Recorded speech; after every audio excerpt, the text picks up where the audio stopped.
Last lecture में हमने discuss किया था अमेरिका का स्वतंत्र संग्राम के कारण क्या रहे, उसे हम डिस्कस कर चुके हैं। और उसी के साथ हमने किया था क्रांति की घटनाएं और अमेरिकी उपनिवेशवासियों और इंग्लैंड के बीच हुई लड़ाई, प्रमुख लड़ाइयों, और साथ ही साथ इस अमेरिकी उपनिवेशवासियों को मिलने वाला फ्रांस और जर्मन का सहयोग, ये हम डिस्कस कर चुके थे। आज हम करेंगे स्वतंत्रता संग्राम अमेरिका का जब हुआ, उसमें विजय हुई अमेरिकियों की, लेकिन उसके पश्चात हुई एक संधि जिसका नाम था पेरिस की संधि। इस संधि में शर्तें क्या रही वो हम देख लेंगे। लॉर्ड कॉर्नवालिस का आत्मसमर्पण इंग्लैंड के लिए भारी आघात। ब्रिटिश संसद में युद्ध को समाप्त करने की मांग उठी। युद्ध बंद हो गया, परंतु परस्पर विरोधी हितों के कारण शांति समझौते के मार्ग में अनेक बाधाएं। इंग्लैंड और अमेरिकी शांति वार्ता के लिए उत्सुक थे, परंतु फ्रांस और स्पेन अब भी शांति वार्ता के विरुद्ध। दोनों देश इंग्लैंड से कुछ और भूमि हथियाना चाहते थे। दोनों ने मिलकर अंग्रेजों के जिब्राल्टर द्वीप को जीतने का अथक प्रयास किया, परंतु वे नाकामयाब रहे।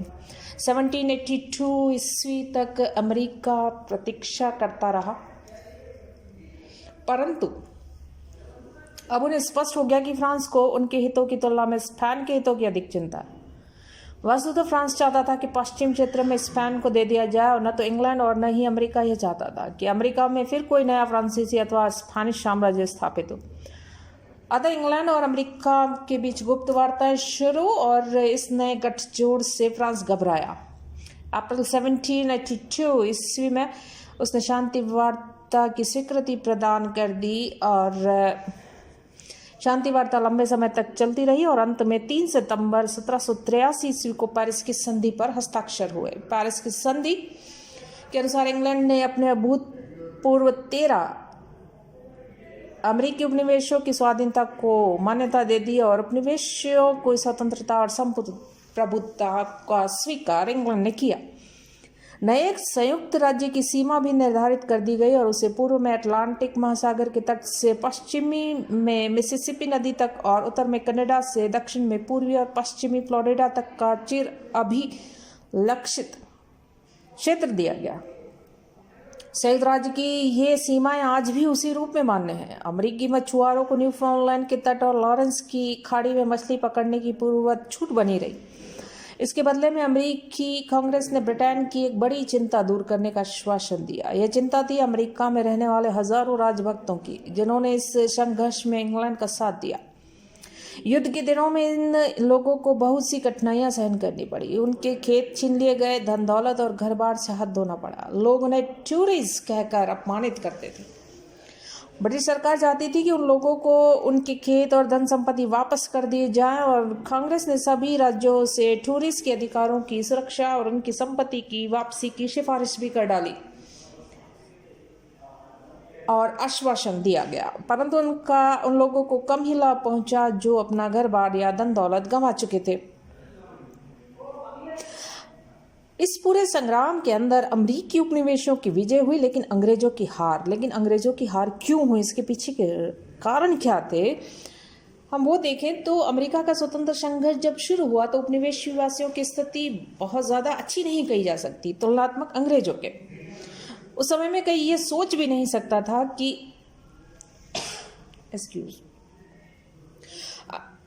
इस संघर्ष में तत्कालीन यूरोप की सर्वोच्च शक्ति यानी कि इंग्लैंड को पराजित किया जा सकता है, क्योंकि इंग्लैंड एक विशाल साम्राज्य का स्वामी और उसकी जल सेना अजेय, उसके पास आधुनिक अस्त्र शस्त्र से ट्रेंड अनुभवी सेना नायक।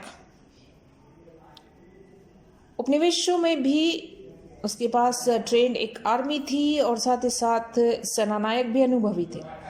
लेकिन इसके अपोजिट यदि उपनिवेशों में देखें तो उपनिवेशवासियों के पास जल सेना का अभाव है, और साथ ही साथ उपनिवेश में बहुत से लोग ऐसे भी हैं जो इंग्लैंड के प्रति सहानुभूति रखते हैं। अमेरिका के पास स्थायी सेना भी नहीं है, और उपनिवेश अस्थायी तौर पर सेना में भर्ती हो जाते थे, और संकट के समय सेना को छोड़ भी देते थे। एक उपनिवेशी दूसरे उपनिवेशी सेनानायक के नेतृत्व में लड़ने को पसंद भी नहीं करता था। अमेरिकी कांग्रेस की स्थिति भी अधिक अच्छी नहीं थी। उसके आय के स्रोत लिमिटेड, सदस्यों में एकता का अभाव, इन सभी सिचुएशन के बावजूद अमेरिका को विजय मिली और अंग्रेजों को पराजय। इसका सबसे पहला जिम्मेदार अगर कारण देखें तो वह था इंग्लैंड और अमेरिका के बीच की दूरी। इंग्लैंड को अपने घर से लगभग 3000 मील की दूरी पर अमेरिका से लड़ना था और इतनी दूरी से युद्ध को चलाए रखना कठिन कार्य। यातायात के उन्नत साधन का अभाव, इतनी दूरी पर सैनिक सहायता पहुंचा पाना मुश्किल कार्य। फ्रांस, स्पेन, हॉलैंड आदि के अमेरिका के साथ मिल जाने के बाद इंग्लैंड की स्थिति सैनिकों को अत्यावश्यक सामान पहुंचाना और ज़्यादा चैलेंजिंग। इसके अलावा युद्ध के केंद्र भी लगभग 1000 मील के घेरे में फैले हुए। लड़ते लड़ते अंग्रेज सैनिक जंगलों में भटक जाते थे, उन्हें स्थानीय लोगों के हाथों भारी क्षति पहुंचती थी। इसके विपरीत अमेरिकी लोग जंगलों के चप्पे चप्पे से परिचित। दूसरा कारण था जातीय समानता। यह संघर्ष अंग्रेजों के बीच ही था। अमेरिका के लगभग 90% लोग अंग्रेज। एक प्रकार से यह युद्ध वृद्धमा और उसकी जवान पुत्रियों के बीच लड़ा गया। चूंकि मां ने पहले से पुत्रियों को राजनीतिक, आर्थिक व अन्य मामलों में काफी सुविधाएं दे रखी थी, अतः अब उनकी स्वतंत्रता पर प्रतिबंध लगाना सरल काम न था। यदि अमेरिकन लोग अंग्रेज न होते तो शायद उसके लिए स्वतंत्रता प्राप्त करना इतना आसान काम नहीं होता, क्योंकि इंग्लैंड में भी बहुत से लोग ऐसे थे जिनको अपने भाइयों से सहानुभूति थी और वे उनका कठोरता से दमन नहीं करना चाहते थे और उसके विरोधी भी थे। बहुत से सैनिक और सेना नायकों की सहानुभूति भी उनके साथ थी। अतः इंग्लैंड की अंग्रेजी सेना अमेरिकी सेना के विरुद्ध कट्टरता के साथ युद्ध नहीं कर रही। तीसरा, उपनिवेशियों का सहयोग। उपनिवेश लोग अपने घर बार और जीवन की सुरक्षा के लिए लड़ रहे थे। वे अपनी स्वतंत्रता के लिए सब कुछ बलिदान करने के लिए दृढ़ संकल्प। इंग्लैंड की सरकार ने विभिन्न करों को लगाकर पहले ही उनमें असंतोष पैदा कर दिया था। इसके अलावा वे अपने ही घर में लड़ रहे थे, अतः उसके लिए अपने सैनिकों को रसद तथा अन्य सामान पहुंचाना बहुत आसान था। अंग्रेजी सेना के पहुंचते ही उपनिवेशी उसके आगे झुक गए, परंतु सेना के आगे बढ़ते ही विद्रोह कर देते थे। वे अपने सैनिकों को हर समय हर प्रकार की संभव सहायता देने के लिए तत्पर। अंग्रेजी सेना को इस प्रकार का किसी भी तरह का सहयोग स्थानीय प्राप्त नहीं। चौथा कारण है उपनिवेशों की शक्ति का गलत मूल्यांकन। अंग्रेजों की पराजय का एक मुख्य कारण यह था कि उन्होंने शुरू से ही उपनिवेशों की शक्ति का सही मूल्यांकन नहीं किया। उन्हें स्वयं अपनी शक्ति पर बहुत अधिक विश्वास। उनका मानना था कि यदि उपनिवेशों ने शस्त्र उठाए तो वे सरलता से साथ उनको दबा देंगे। जनरल गेज ने तो यहां तक कह डाला कि अमेरिकी उपनिवेशों को जीतने के लिए केवल 4 रेजिमेंट ही पर्याप्त होंगी। परिणाम यह निकला कि जब संघर्ष शुरू हुआ तो इंग्लैंड की सरकार ने अधिक मात्रा में सैनिक सामान नहीं भेजा और जब उसे सही स्थिति का ज्ञान हुआ तब तक काफी देर हो चुकी थी और सैनिक तथा सामान पहुंचाना संभव न था। इसके अतिरिक्त अमेरिका में इंग्लैंड को जो सेनाएं लड़ रही थी उनमें बहुत से सैनिक जर्मन थे जिन्हें भाड़े पर लाया गया था। इन जर्मन सैनिकों को इंग्लैंड की विजय में कोई विशेष रुचि नहीं। इसके विपरीत अमेरिकी सैनिकों में राष्ट्रीयता का जोश देखने को मिलता है। 5वां, जॉर्ज तृतीय और उसके मंत्री। इंग्लैंड का शासक उस समय था जॉर्ज तृतीय। अपने आप को वास्तविक राजा मानता था। वह सरकारी काम में बहुत अधिक हस्तक्षेप करता था। सहयोगवश उसके अधिकांश मंत्रियों ने भी उसकी नीति का विरोध करने का सामर्थ्य नहीं रखा। जॉर्ज तृतीय का प्रधान उद्देश्य इंग्लैंड के हित के लिए उपनिवेशों का शोषण करना, जबकि शासक का उद्देश्य होना चाहिए शासितों के कल्याण की चिंता करना। जॉर्ज का प्रधानमंत्री लॉर्ड नॉर्थ भी एक अयोग्य व्यक्ति। उसमें स्थिति की गंभीरता और दूसरों की योग्यता को परखने की क्षमता ही नहीं थी। जॉर्ज के विशेष आग्रह पर ही चाय कर कायम रखा गया था और यही चाय कर संघर्ष का मूल कारण भी बना था। यदि जॉर्ज और उसकी सरकार उस समय उपनिवेशों को कुछ सुविधाएं देते थे तो यह स्थिति सामान्य हो जाती, परंतु उसने तो चुनौती देते हुए कहा, अब पासा फेंका जा चुका है और उपनिवेश या तो आत्मसमर्पण करे या अथवा जीत जाए। इंग्लैंड के बहुत से बुद्धिजीवी जॉर्ज तृतीय के व्यक्तिगत शासन से रुष्ट थे। वे चाहते थे कि अमेरिका जीत जाए ताकि इंग्लैंड में जॉर्ज की शक्तियों पर नियंत्रण लगाना संभव हो पाए। छठा कारण है सेनानायक। उपनिवेशियों की सफलता का एक मुख्य कारण जॉर्ज वॉशिंगटन का सुयोग्य नेतृत्व था। जॉर्ज वाशिंगटन एक कुशल, धैर्यवान और साहसी सेनानायक था।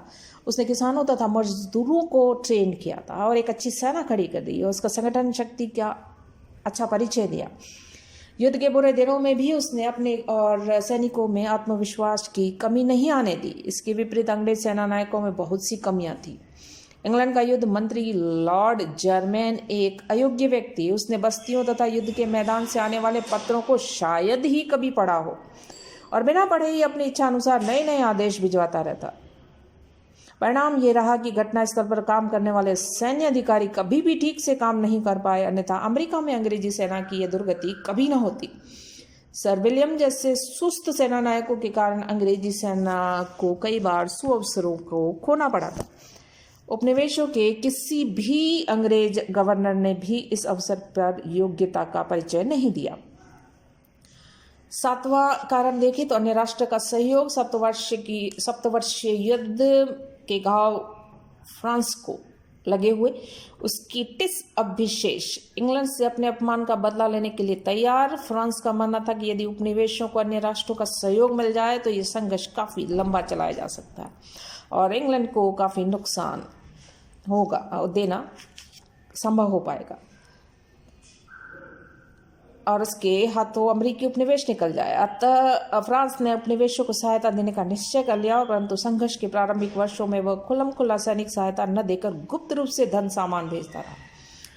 फ्रैंकलिन बेंजामिन ने फ्रांस जाकर खुला सहयोग प्राप्त करने में सफलता अर्जित कर दी और उसके पश्चात शुरू हुआ स्पेन, हॉलैंड जैसे अन्य देशों का उपनिवेशियों को समर्थन और सहयोग। इन राष्ट्रों की जल सेना ने इंग्लैंड की जल सेना को काफी परेशान किया और इंग्लैंड के लिए अमेरिका स्थित अपनी सेनाओं का सामान पहुंचाना कठिन बना दिया। फ्रांसीसियों के सहयोग से ही वाशिंगटन ने यॉर्कटाउन में लॉर्ड कॉर्नवालिस को आत्मसमर्पण करने के लिए मजबूर कर दिया, अन्यथा उपनिवेशियों के लिए अंग्रेजी जहाजों की घेराबंदी करना अथवा उन्हें रोक पाना संभव न हो पाता। अब हम देखते हैं अमेरिकी स्वतंत्रता संग्राम, जो अमेरिका क्रांति हुई, इसका स्वरूप क्या था। निसंदेह अमेरिकी क्रांति जनतंत्र के क्षेत्र में एक महान घटनाक्रम, फिर भी इसके स्वरूप के विषय में विद्वानों में एक मत नहीं। कुछ विद्वानों के अनुसार यह परिवर्तन विरोधी तथा निवारक आंदोलन मात्र, अर्थात अपनी स्थापना के समय से ही उपनिवेश जिस स्वतंत्रता अधिकार का उपयोग करते आ रहे थे उस पर जब अंकुश लगाने का प्रयास किया गया तो उपनिवेश इसके निवारण के लिए उठ खड़ा हुआ। अन्य विद्वान कहते हैं कि इसे लोकतंत्र का संघर्ष नहीं मानते। उनका तर्क है कि उपनिवेशों में तो पहले से ही प्रजातंत्र विद्यमान था और अधिकांश लोगों को मताधिकार प्राप्त था। यह क्रांति तो अंग्रेजों के विरुद्ध एक संघर्ष मात्र थी। संघर्ष का मूल कारण उपनिवेशों के माने अधिकारों पर अंकुश लगाना था। आर पामर का मत है, यह क्रांति शक्तिशाली ब्रिटेन के विरुद्ध अमेरिका का एक वास्तविक संघर्ष, यह स्वतंत्रता का एक महान संघर्ष था। कुछ इतिहासकार इसे मध्यम वर्ग की क्रांति मानते हैं क्योंकि स्वतंत्रता की घोषणा पर जिन 56 लोगों ने हस्ताक्षर किए थे वे सभी मध्यम वर्गीय थे। क्रांति का नेतृत्व भी इन्हीं लोगों ने किया था, परंतु इसे मध्यम वर्ग की क्रांति मानना भूल होगी क्योंकि इस क्रांति में जनसाधारण ने सक्रिय भाग लिया था और जनसाधारण के अभूतपूर्व सहयोग के कारण ही यह क्रांति सफल हो पाई थी। कुछ विद्वान इसे अमेरिका का मुक्ति संग्राम न कहकर इंग्लैंड के विरुद्ध यूरोपियन शक्तियों का इंग्लैंड के विरुद्ध संघर्ष कहते हैं। परंतु जब हम संपूर्ण घटनाक्रम तथा परिणामों का मनन करें तो यह क्रांति स्वतंत्रता का संग्राम की दृष्टिगत ही होती है और उपनिवेशियों ने अपनी स्वतंत्रता में बाधक सरकार को हटाकर अपने ही लोगों के लिए सरकार बनाई। यह अपने ढंग का विश्व इतिहास में प्रथम मुक्ति संघर्ष था। क्रांति के परिणाम हम देखें तो सबसे पहले देखते हैं उपनिवेशों का एक स्वतंत्र राष्ट्र के रूप में उदय।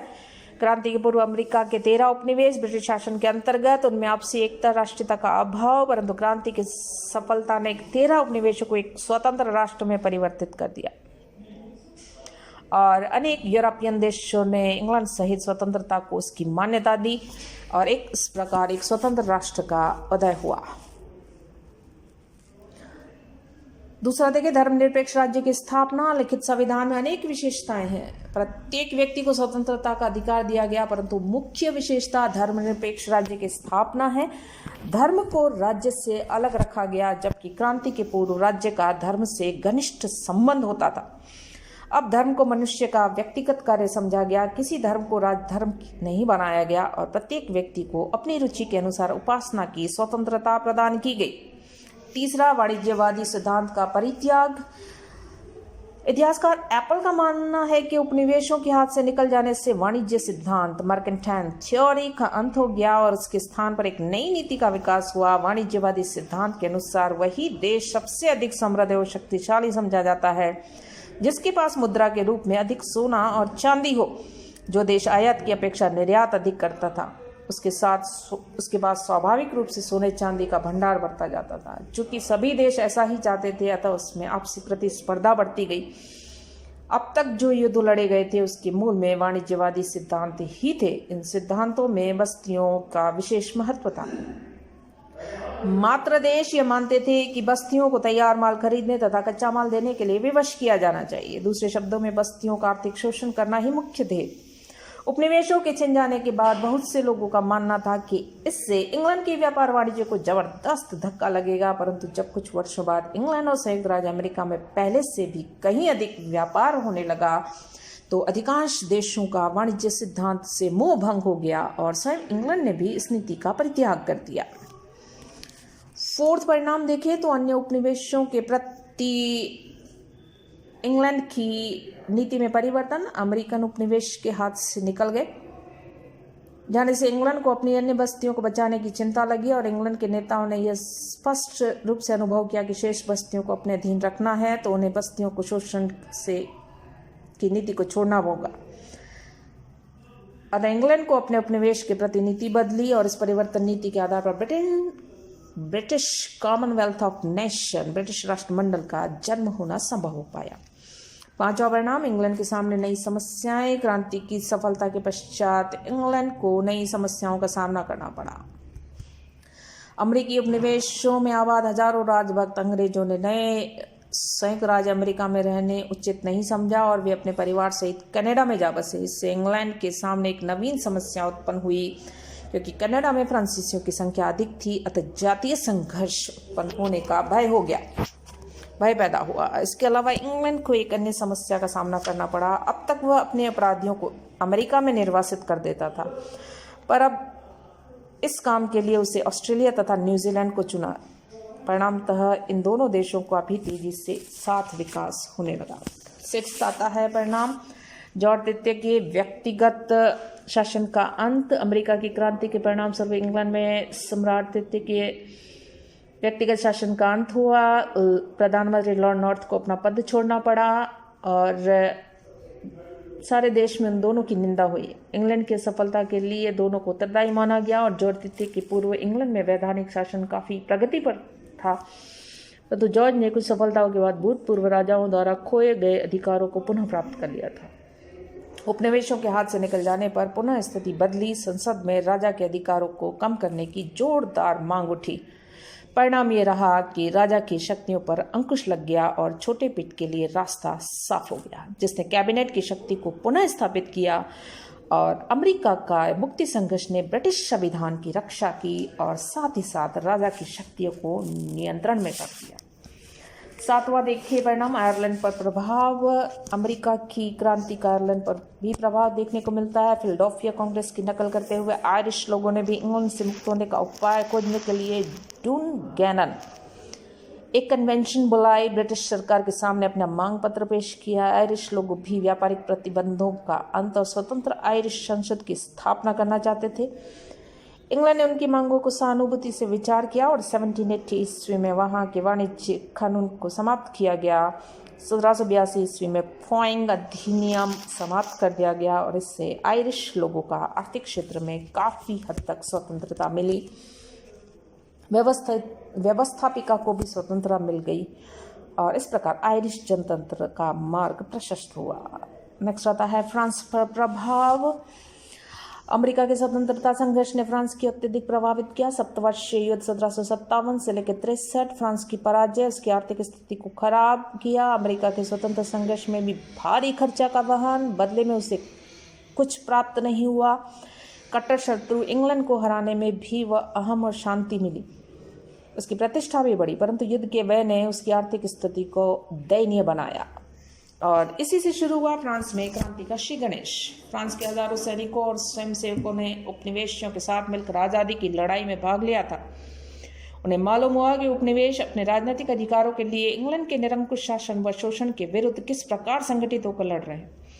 जब वे लोग वापस स्वदेश लौटे तो उन्होंने अनुभव किया कि वे दूसरे लोगों की स्वतंत्रता प्राप्त करने में सहायक हो सकते हैं, तो क्या वे स्वयं अपने तथा अपने देशवासियों के लिए राजनीतिक अधिकार प्राप्त नहीं कर सकते?